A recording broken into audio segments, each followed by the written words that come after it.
서울의 겨울밤이 깊어가는 시간, 한강변을 따라 늘어선 아파트 단지의 불빛들이 강물에 반짝이며 춤을 추고 있었다.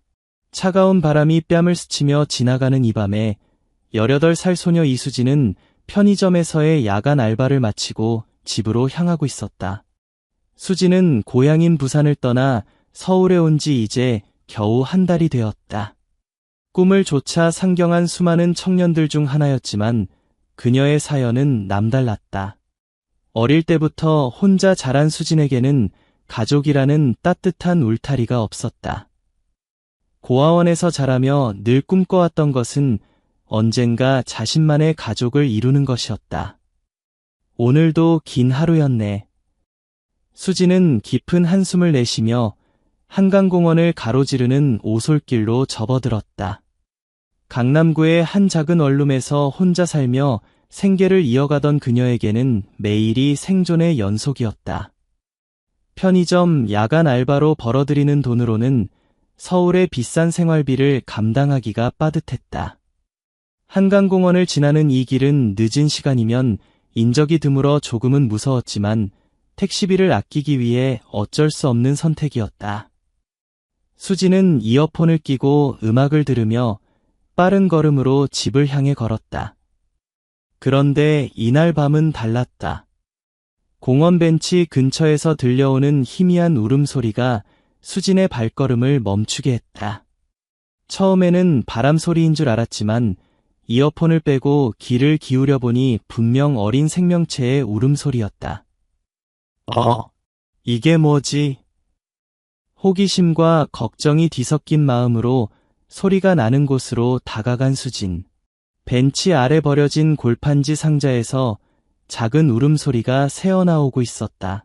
상자는 젖어 있었고 추위에 떨고 있는 것 같았다. 수진은 조심스럽게 상자에 다가가 휴대폰 손전등을 켰다. 상자를 조심스럽게 열어본 순간 그녀의 눈에는 믿을 수 없는 광경이 펼쳐졌다. 2마리의 아주 어린 진도 강아지가 떨고 있었던 것이다. 하얀 털에 황갈색 무늬가 있는 전형적인 진도견의 모습이었지만 아직 젖먹이라 눈도 제대로 뜨지 못한 상태였다. 작은 몸집으로 서로를 꼭 껴안고 있는 모습이 애처로웠다. 추위 때문인지 몸을 부들부들 떨고 있었고 약하게나마 울음소리를 내고 있었다. 아이고, 이 작은 것들을 누가 이렇게 버린 거야. 수진의 마음은 순식간에 무너져 내렸다. 자신도 버려진 아이였기에 이 작은 생명들의 처지가 남일 같지 않았다. 차가운 서울의 겨울밤에 혼자 버려진 채로 있었다면 얼마 못 가 생명이 위험했을 것이다. 수진은 주변을 둘러보았다. 이 시간에 이곳을 지나는 사람은 거의 없었다. 만약 자신이 발견하지 못했다면 이 작은 생명들은 추위와 배고픔으로 죽었을지도 모를 일이었다.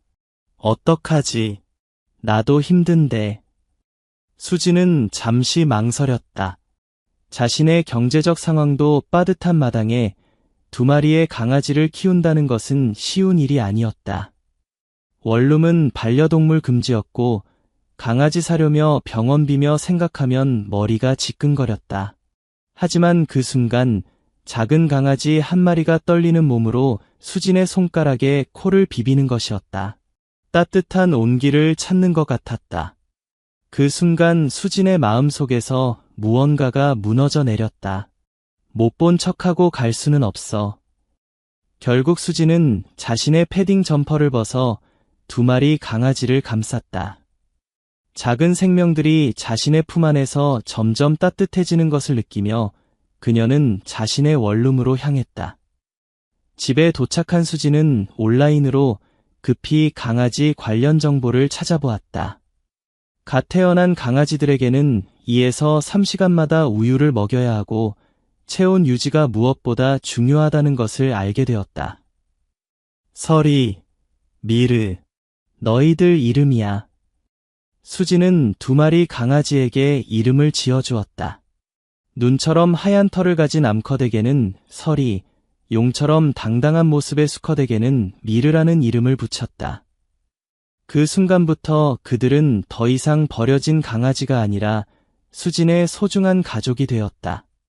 첫날 밤, 수진은 1시간도 제대로 잠들지 못했다. 서리와 미르가 올 때마다 일어나서 우유를 먹이고 체온을 확인했다.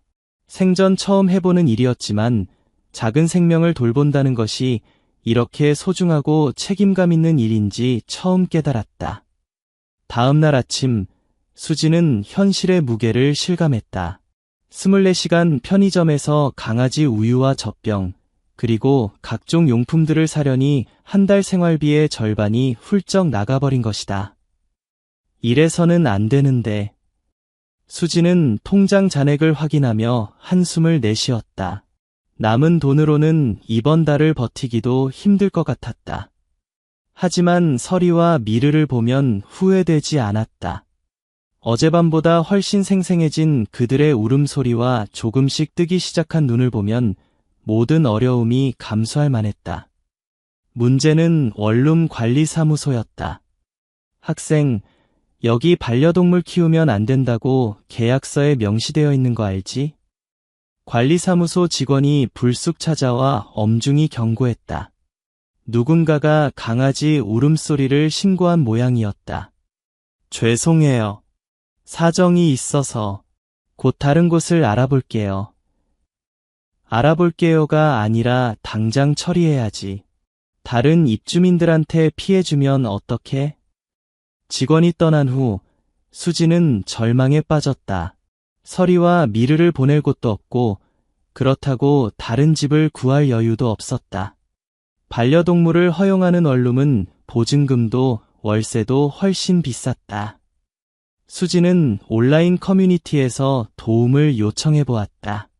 하지만 대부분의 답변은 냉정했다. 학생이 강아지를 키운다는 게 말이 돼? 동물보호소에 맡기는 게 서로에게 좋을 것 같은데. 감정적으로 행동하지 말고 현실적으로 생각해봐. 사람들의 조언은 맞는 말이었지만 수진에게는 받아들이기 어려웠다. 서리와 미르는 이미 그녀에게 가족이었고 다시 버릴 수는 없었다. 그때 동네 동물병원의 이진호 수의사가 도움의 손길을 내밀었다. 수진이 서리와 미르의 건강검진을 받으러 갔을 때 진홀은 그녀의 상황을 눈치챘다. 요즘 많이 힘들어 보이던데 무슨 일이야? 진호는 30대 초반의 다정한 수의사로 작은 동물병원을 혼자 운영하고 있었다. 동물을 진심으로 사랑하는 그의 마음은 수진의 이야기를 들으며 크게 감동받았다. 수진은 자신의 사정을 솔직히 털어놓았다.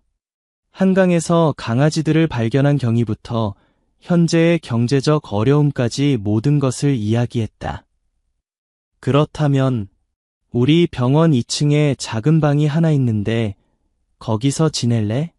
대신 병원 청소나 간단한 일들을 도와주면 돼. 정말요? 하지만 제가 돈은 나중에 생각하고 일단 애들부터 안전한 곳에서 키우는 게 중요하지. 그리고 솔직히 나도 도움이 필요했어. 혼자 병원 운영하기가 만만치 않거든. 진호의 제안은 수진에게 단비 같은 도움이었다. 동물병원 2층의 작은 방은 비록 좁았지만 서리와 미르를 마음 놓고 키울 수 있는 공간이었다. 무엇보다 수의사가 가까이 있어 강아지들의 건강을 수시로 체크할 수 있다는 점이 안심이 되었다. 수진은 원룸을 정리하고 동물병원으로 이사했다. 비록 더 좁은 공간이었지만 서리와 미르와 함께할 수 있다는 사실만으로도 충분했다. 진호는 수진에게 동물병원 일을 가르쳐주기 시작했다. 간단한 청소부터 시작해서 동물들의 기본적인 돌봄 방법, 응급처치, 그리고 강아지들의 성장 단계별 관리법까지 차근차근 알려주었다. 진도견은 우리나라 천연기념물이야. 충성심이 강하고 영리하지만 그만큼 독립성도 강해. 서리와 미르가 수진이만 따르는 것도 그 때문이야. 실제로 서리와 미르는 수진만을 엄마로 인식하고 있었다. 다른 사람들에게는 경계심을 보이지만 수진이 나타나면 꼬리를 흔들며 달려오는 모습이 사랑스러웠다. 몇 주가 지나면서 수진의 생활은 안정되기 시작했다. 낮에는 병원 일을 도우고 저녁에는 편의점 알바를 계속했다. 비록 바쁜 일상이었지만 서리와 미르와 함께하는 시간만큼은 하루 중 가장 행복한 순간이었다. 서리와 미르도 날이 갈수록 건강하게 자라났다. 처음에는 눈도 제대로 뜨지 못했던 아이들이 이제는 병원 안을 뛰어다니며 장난을 치기 시작했다. 진도견 특유의 늠름함과 영리함이 조금씩 나타나기 시작했다. 수지는 진호의 도움으로 동물 관련 공부도 시작했다.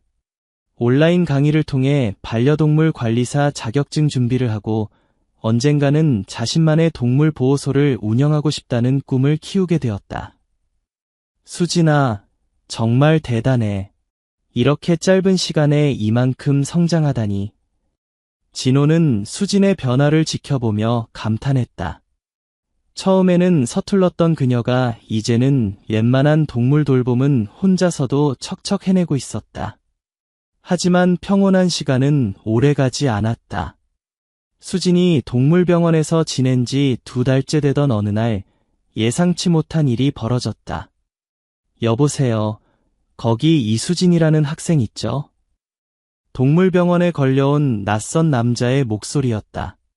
진호가 전화를 받았지만 상대방은 수진과 직접 통화하기를 원했다. 네, 저예요. 누구세요? 안녕하세요. 저는 김철민이라고 합니다. 혹시 진도견 2마리를 키우고 계시죠? 수진은 순간 가슴이 철렁했다. 왠지 모르게 불길한 예감이 들었다. 네. 그런데 왜 그러시는지요? 사실 그 강아지들의 원래 주인을 찾고 있습니다. 제 친구가 키우던 개들인데 며칠 전에 도난당했거든요. 도난당했다고요? 네, 임신한 상태로 도난당했는데 어미는 죽고 새끼들만 살아남은 것 같아요. 한강 근처에서 발견되었다고 들었는데 혹시 그 아이들이 아닐까 해서요. 수지는 말문이 막혔다. 서리와 미르를 잃을 수도 있다는 생각에 온몸이 떨리기 시작했다. 하지만 제가 발견했을 때는 완전히 버려진 상태였는데요. 그렇다면 더욱 확실한 것 같네요. 범인들이 버린 거겠죠. 내일 한번 확인하러 가도 될까요? 전화가 끊어진 후 수진은 패닉 상태에 빠졌다. 진호도 심각한 표정으로 수진을 바라보고 있었다. 수진아, 일단 진정해. 그 사람이 정말 원래 주인이라면 증거가 있을 거야. 하지만 내가 그 애들을 구조한 상황을 생각해보면 뭔가 이상해. 어떻게 이상한가요? 강아지를 도난당했다면 왜 경찰에 신고하지 않고 이렇게 개인적으로 찾고 있을까? 그리고 진도견은 워낙 귀한 견종이라 도난당했다면 큰 뉴스가 되었을 텐데. 진호의 말에도 불구하고 수진의 불안은 커져만 갔다. 만약 정말로 서리와 미르의 원래 주인이 나타난다면 어떻게 해야 할까? 법적으로는 원래 주인의 소유권이 인정될 수도 있었다. 그날 밤 수진은 잠을 이룰 수 없었다. 서리와 미르를 바라보며 눈물이 흘렀다. 이제 막 가족이 되었는데 다시 헤어져야 한다는 생각에 가슴이 찢어질 것 같았다. 서리와 미르도 평소와 달리 불안해하는 모습을 보였다. 수진의 감정을 느끼는 듯 더욱 가까이 붙어서 떨어지려 하지 않았다. 다음 날 오후 정말로 김철민이라는 남자가 동물병원을 찾아왔다. 40대 중반으로 보이는 그는 깔끔한 정장을 입고 고급 승용차를 타고 왔다. 안녕하세요. 어제 전화드린 김철민입니다. 김철민은 정중한 태도로 인사했지만 수지는 왠지 모르게 그가 마음에 들지 않았다. 특히 서리와 미르를 보는 그의 시선에서 느껴지는 차갑함이 불편했다. 이 아이들이 제 친구가 키우던 진도견들이 맞는 것 같네요. 정말로 확실하신가요? 네, 진도견의 특징도 그렇고 발견된 시기와 장소도 일치해요. 김철민은 휴대폰에서 몇 장의 사진을 보여주었다. 성견 진도견들의 사진이었는데 확실히 서리와 미르와 닮은 점이 있었다. 이게 어미개 사진이에요. 보시다시피 서리와 미르와 매우 닮았죠. 하지만 수지는 뭔가 이상함을 느꼈다. 서리와 미르가 김철민을 보고 보인 반응이 일반적이지 않았기 때문이다. 보통 원래 주인이나 친숙한 사람을 만나면 반가워해야 하는데 오히려 경계하고 무서워하는 모습을 보였다. 잠깐만요. 이 아이들이 정말 당신 친구 것이 맞다면 왜 이렇게 무서워하죠? 새끼일 때 떨어져 있었으니까 기억 못하는 거겠죠. 강아지들은 기억력이 그리 좋지 않아요. 김철민의 대답은 매끄러웠지만 수진의 마음속 불안은 커져만 갔다. 진호도 의심스러운 표정으로 김철민을 지켜보고 있었다. 그런데 증거 서류 같은 건 있으신가요? 혈통서나 등록증 같은. 그건 친구가 가지고 있어요. 내일 가져올게요. 일단 오늘은 확인차 온 거니까요. 김철민은 더 이상 머물지 않고 돌아갔다. 하지만 그가 떠난 후에도 수진의 마음은 무거웠다. 진호 선생님, 정말 어떻게 해야 할까요? 일단 좀 더 지켜보자. 뭔가 석연치 않은 구석이 있어. 내일 서류를 가져온다고 했으니 그때 자세히 확인해보자. 하지만 수진의 불안은 그날 밤 현실이 되었다. 다음 날 아침, 김철민은 약속대로 서류를 가지고 왔다. 그런데 이번에는 혼자가 아니었다. 변호사라고 소개한 박수연과 함께 나타난 것이다. 안녕하세요. 어제 말씀드린 서류들을 가져왔습니다. 김철민이 내민 서류들은 상당히 그럴듯해 보였다. 진도견 혈통서, 동물 등록증, 그리고 경찰 신고서까지 있었다. 보시다시피 모든 서류가 갖춰져 있습니다. 이제 우리 강아지들을 돌려받아야겠네요. 박수연 변호사가 법적 근거를 들어가며 설명했다. 소유권을 증명하는 서류가 있는 이상 강아지들을 반환해야 한다는 것이었다. 하지만 잠깐만요. 이 아이들을 제가 구조했을 때의 상황을 설명드리면 수진이 당시 상황을 설명하려 했지만 박 변호사는 차단했다. 구조했다고 해서 소유권이 이전되는 것은 아닙니다. 법적으로는 원래 주인에게 반환해야 하는 것이 맞습니다. 진호가 나서서 반박했다. 하지만 구조 당시의 상황을 보면 명백히 유기된 상태였습니다. 그리고 이 아이들의 반응도 강아지들의 반응은 법적 근거가 될 수 없습니다. 어린 강아지들은 환경이 바뀌면 당연히 혼란스러워하죠. 김철민과 박 변호사는 준비가 철저했다. 모든 반박에 대해 법적 근거를 들어가며 대응했고 수지는 점점 궁지에 몰리는 기분이었다. 그럼 언제까지 시간을 주실 수 있나요? 오늘 안으로 결정해 주시기 바랍니다. 더 이상 미룰 이유가 없습니다. 그들이 떠난 후 수지는 완전히 무너져 버렸다. 서리와 미르를 품에 안고 눈물을 흘렸다. 어떻게 하지? 정말 보내야 하는 건가? 진호도 난감해했다. 법적으로는 김철민 측의 주장이 우세해 보였다. 하지만 뭔가 석연치 않은 구석이 많았다. 수진아, 포기하지 마. 뭔가 방법이 있을 거야. 그때 진호에게 좋은 아이디어가 떠올랐다. 그래, 박선영 변호사한테 도움을 요청해보자. 그분은 동물권익 보호 분야의 전문가야. 박선영 변호사는 젊은 여성 변호사로 동물학대나 유기사건을 전문적으로 다루는 것으로 유명했다. 진호의 연락을 받고 즉시 동물병원으로 달려왔다. 상황을 자세히 설명해 주세요. 수지는 처음부터 끝까지 모든 상황을 설명했다. 한강에서 강아지들을 발견한 경위, 그때의 상태, 그리고 김철민이 나타난 과정까지 박선영 변호사는 진지하게 들으며 중요한 부분들을 메모했다. 흥미롭네요. 몇 가지 의문점이 있어요. 어떤 의문점인가요? 첫째, 정말 소중한 혈통견을 도난당했다면 왜 언론에 신고하지 않았을까요? 진도견은 천연기념물이라 도난 사건이면 뉴스가 되었을 텐데. 둘째, 구조 당시 강아지들의 상태가 단순한 도난이 아니라 의도적인 유기로 보입니다. 박 변호사의 분석은 수진에게 희망을 주었다. 그리고 가장 중요한 건 강아지들의 반응이에요. 동물들은 거짓말을 하지 않거든요. 진짜 주인이라면 이렇게 무서워하지 않을 거예요. 그럼 어떻게 해야 할까요? 일단 시간을 벌어야 해요. 그리고 김철민에 대해 조사해 봐야겠어요. 뭔가 숨기고 있는 게 있을 거예요.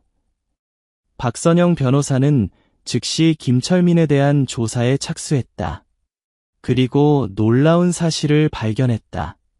이틀 후 박선영 변호사가 중요한 정보를 가져왔다. 수진 씨, 큰 일이에요. 김철민이 누구인지 알아냈어요. 누구인가요? 불법계 번식업자예요. 그것도 상당히 악질적인. 박 변호사가 가져온 자료들은 충격적이었다. 김철민은 경기도 외곽에서 불법계 번식장을 운영하며 진도견을 비롯한 토종개들을 학대하면서 번식시키고 있었다. 이 사람은 이미 동물보호단체들 사이에서는 악명이 높아요. 여러 번 신고가 들어왔지만 교묘하게 빠져나갔거든요. 그럼 서리와 미르도 아마 그의 번식장에서 태어났을 가능성이 높아요. 하지만 중요한 건 그가 직접 버렸을 수도 있다는 거예요. 박 변호사는 더 놀라운 사실을 알려주었다. 불법 번식업자들은 종종 건강하지 않거나 팔기 어려운 새끼들을 버려요. 진도견은 워낙 까다로운 견종이라 조금이라도 문제가 있으면 가격이 떨어지거든요. 수지는 분노가 치밀어 올랐다. 서리와 미르가 단지 돈이 안 된다는 이유로 버려졌을 수도 있다는 사실에 가슴이 아팠다. 그럼 어떻게 하죠? 법적으로는 여전히 그 사람이 유리한 것 같은데요. 이제부터가 중요해요. 우리에게 결정적인 증거가 필요해요. 김철민의 번식장에서 일했던 사람들을 찾아보는 거예요. 박 변호사의 제안에 따라 조사는 더욱 깊어졌다. 그리고 며칠 후 드디어 중요한 증인을 찾을 수 있었다. 정민수라는 20대 청년이었다. 그는 김철민의 번식장에서 6개월간 일했던 전직 직원이었다. 정말 끔찍한 고디였어요. 개들을 동물이 아니라 물건처럼 취급했어요. 민수는 김철민의 범죄 행위에 대해 상세히 증언했다. 김철민은 건강하지 않은 새끼들이나 팔기 어려운 아이들을 자주 버렸어요. 그 2마리 진도견 새끼들도 저한테 버리라고 시켰어요. 정말요? 네, 너무 작고 약해서 팔기 어렵다고 하면서요. 저는 차마 그럴 수 없어서 사람들이 발견할 수 있는 곳에 두었어요. 한강공원 벤치 근처에요.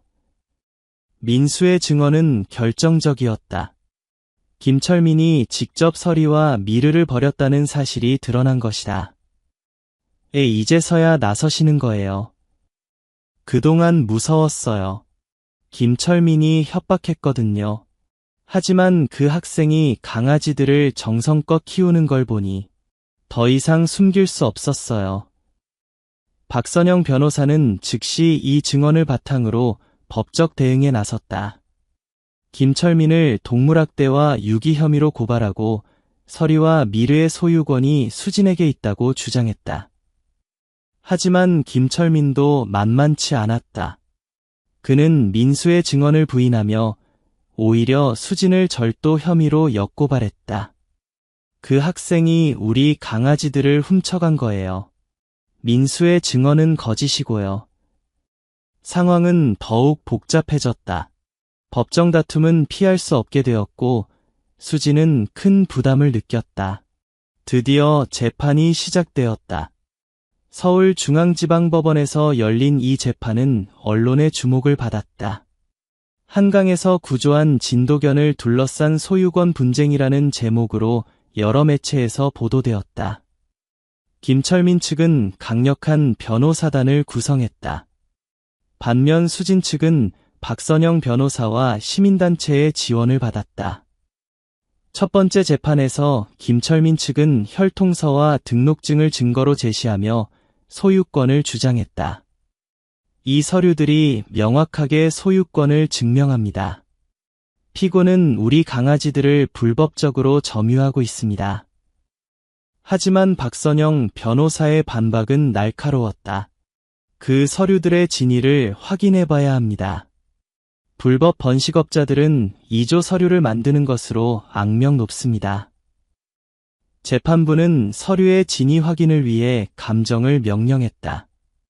그리고 놀랍게도 혈통서의 일부가 위조된 것으로 밝혀졌다. 이 혈통서는 실제 개체와 일치하지 않습니다. 감정 결과는 수진 측에게 유리했다. 하지만 김철민은 포기하지 않았다. 일부 서류에 오류가 있을 수는 있지만 그것이 소유권을 부정하는 것은 아닙니다. 재판은 계속되었고 정민수의 증언이 핵심 쟁점이 되었다. 김철민은 정말로 그 강아지들을 버리라고 지시했습니다. 저는 그 명령을 따를 수 없어서 사람들이 발견할 수 있는 곳에 두었어요. 거짓말입니다. 그는 우리 회사에서 해고된 후 보복으로 거짓 증언을 하는 겁니다. 김철민의 반박에도 불구하고 민수의 증언은 일관되고 구체적이었다. 그는 번식장의 내부 구조부터 김철민의 평소 행동까지 상세히 설명했다. 재판이 진행되는 동안 여론은 점점 수진에게 우호적으로 변했다. 특히 수진이 서리와 미르를 돌보는 모습을 담은 영상들이 SNS에서 화제가 되면서 많은 사람들이 응원 메시지를 보냈다. 진짜 주인은 사랑으로 키우는 사람이죠. 법이 상식과 너무 다르면 안 되는 거 아닌가요? 수진이가 진짜 엄마예요. 하지만 재판은 감정이 아닌 법리로 진행되었다. 김철민 측의 변호사들은 교묘하게 법의 허점을 파고들었고 수진 측도 쉽지 않은 싸움을 벌여야 했다. 그러던 중 결정적인 증거가 나타났다. 재판이 막바지에 접어든 어느 날 예상치 못한 증인이 나타났다. 김철민의 번식장 근처에 살던 주민 이영희 씨였다. 저는 김철민의 번식장 근처에서 20년간 살고 있습니다. 그곳에서 벌어지는 일들을 목격했어요. 이영희 씨는 김철민이 정기적으로 새끼 강아지들을 버리는 모습을 봤다고 증언했다. 특히 올해 초 진도견 새끼 2마리를 박스에 담아서 차에 싣고 가는 걸 봤어요. 김철민이 직접 운전했고 조수석에는 민수 씨가 앉아 있었어요. 이 증언은 민수의 이야기와 정확히 일치했다. 더욱 중요한 것은 이영희 씨가 그날의 상황을 휴대폰으로 촬영했다는 사실이었다. 워낙 의심스러워서 증거를 남겨두려고 했어요. 영상에는 김철민이 박스를 차에 싣는 모습이 선명하게 담겨 있었다. 박스에서 새끼 강아지의 울음소리도 들렸다. 이 결정적 증거 앞에서 김철민은 더 이상 부인할 수 없었다. 그의 변호사들도 궁지에 몰렸다. 그건 다른 강아지들이에요. 날짜와 시간이 정확히 일치합니다. 그리고 진도견 새끼라고 분명히 말씀하셨죠. 판사는 냉정하게 증거들을 검토했다. 위조된 서류, 일관된 증인들의 증언, 그리고 결정적인 영상 증거까지 충분한 심리 결과 이 사건의 진실이 명확해졌습니다. 법원은 김철민의 소유권 주장을 기각했다. 그리고 그를 동물보호법 위반으로 법정 구속했다. 피고 김철민은 동물학대 및 유기 혐의로 징역 1년 6개월을 선고합니다. 그리고 해당 진도견들의 소유권은 구조자인 이수진에게 인정합니다. 법정에서 판결문이 읽히는 순간 방청석에서는 박수가 터져나왔다. 수진은 눈물을 참을 수 없었다. 재판이 끝난 후 언론들이 몰려들었다. 이번 사건을 통해 느낀 점이 있다면 동물들도 사랑받을 권리가 있다는 걸 많은 분들이 알아주셨으면 좋겠어요. 그리고 불법 번식업 같은 일들이 더 이상 일어나지 않았으면 해요. 수진의 인터뷰는 전국에 방송되었고 동물 보호에 대한 관심도 높아졌다. 재판 승리 후 수진의 삶은 완전히 바뀌었다. 언론을 통해 알려진 그녀의 이야기는 많은 사람들에게 감동을 주었고 여러 동물 보호 단체들과 기업들이 지원을 약속했다. 수진 씨의 이야기에 감동받았습니다. 저희가 운영하는 동물보호센터에서 일해보실 의향은 없나요? 한국동물보호협회에서 정식 직원으로 채용 제의가 들어왔다. 수진은 고민 끝에 제안을 받아들였다. 진호와 박선영 변호사의 도움으로 수진은 서울 외곽에 작은 동물 보호소를 열 수 있게 되었다. 설미르 보호소라는 이름의 이곳은 버려진 동물들의 새로운 보금자리가 되었다. 수진아, 정말 대단해. 이제 내 꿈을 이뤘네. 진호는 수진의 성장을 지켜보며 뿌듯해했다. 한때는 아무것도 없던 18세 소녀가 이제는 동물들의 대변인이 되어 있었다. 서리와 미르는 이제 훌륭한 성견으로 자라났다. 진도견 특유의 당당함과 충성심을 지닌 그들은 보호소의 대표견이 되어 많은 방문객들의 사랑을 받았다. 이 아이들을 보세요. 사랑으로 키우면 이렇게 건강하고 아름답게 자라요. 수진은 보호소를 찾는 사람들에게 서리와 미르를 소개하며 입양의 중요성을 알렸다. 그녀의 진심 어린 설명에 많은 사람들이 감동받았고 입양 신청이 늘어났다. 보호소가 안정되면서 수진은 더 큰 꿈을 꾸기 시작했다. 동물보호법 개정을 위한 시민운동에 참여하고 불법 번식업 근절을 위한 캠페인도 벌였다. 김철민 같은 사람들이 더 이상 나오지 않도록 법을 바꿔야 해요. 수진의 목소리는 점점 커졌고 많은 사람들이 그녀의 의견에 동조했다.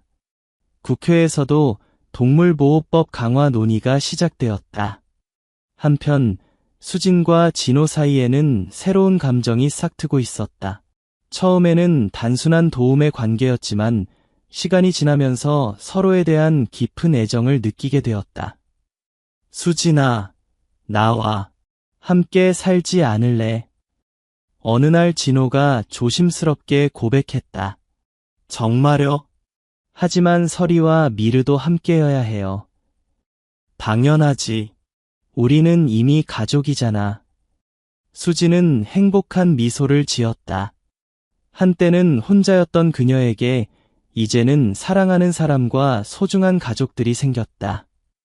1년 후 수진과 진호는 결혼했다. 서리와 미르가 반지를 물고 나오는 특별한 결혼식이었다. 많은 동물보호 활동가들과 시민들이 축하해 주었다. 행복하세요, 수진 씨.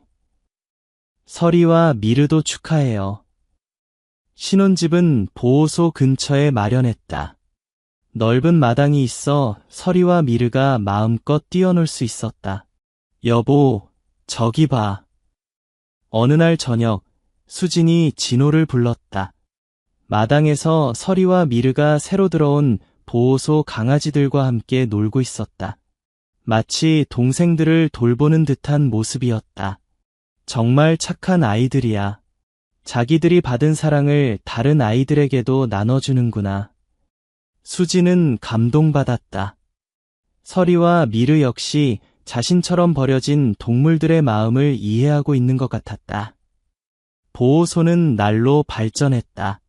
정부와 기업의 지원으로 시설이 확장되었고 전문 수의사와 케어 전문가들이 합류했다. 수지는 보호소 원장으로서 바쁜 나날을 보냈지만 매 순간이 보람찼다. 수진 원장님, 오늘도 입양 신청이 10건이나 들어왔어요. 직원의 보고에 수지는 미소 지었다. 예전에는 상상도 못했던 일이었다. 어느 날 수지는 예전에 그 한강공원을 다시 찾았다. 서리와 미르와 함께 산책하며 운명적인 그날 밤을 떠올렸다.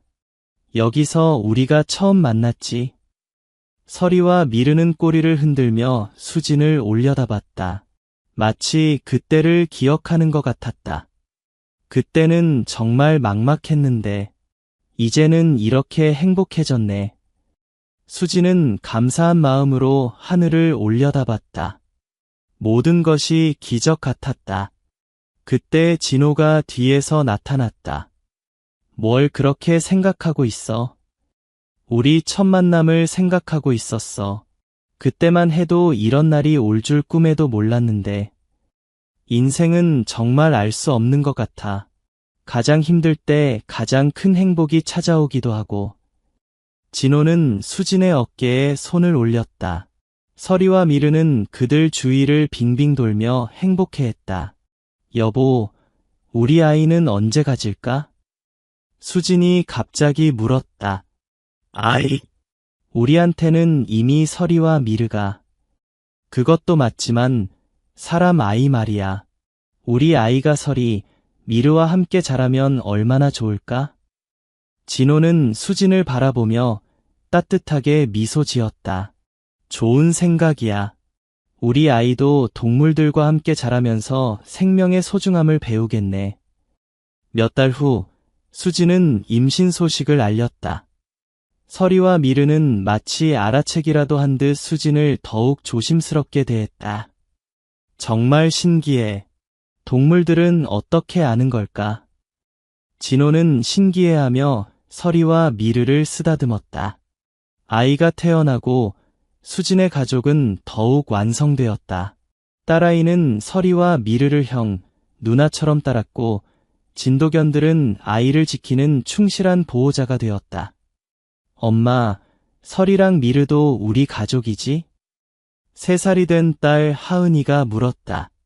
그럼 우리는 모두 가족이야. 사람이든 동물이든 서로 사랑하면 가족이 되는 거야. 수진의 대답에 하은이는 환하게 웃으며 서리와 미르를 껴안았다. 보호소에는 오늘도 새로운 동물들이 찾아온다. 그리고 수진은 서리, 미르와 함께 또 다른 버려진 생명들에게 따뜻한 사랑을 전해주고 있다. 겨울밤 한강에서 시작된 인연은 이렇게 아름다운 가족의 이야기로 완성되었다. 사랑은 때로 예상치 못한 곳에서 시작되어 가장 아름다운 기적을 만들어내는 것이다. 모든 생명은 사랑받을 자격이 있어요.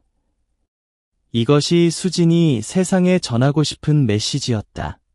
그리고 서리와 미르, 그리고 그녀의 가족은 그 메시지의 가장 완벽한 증명이었다.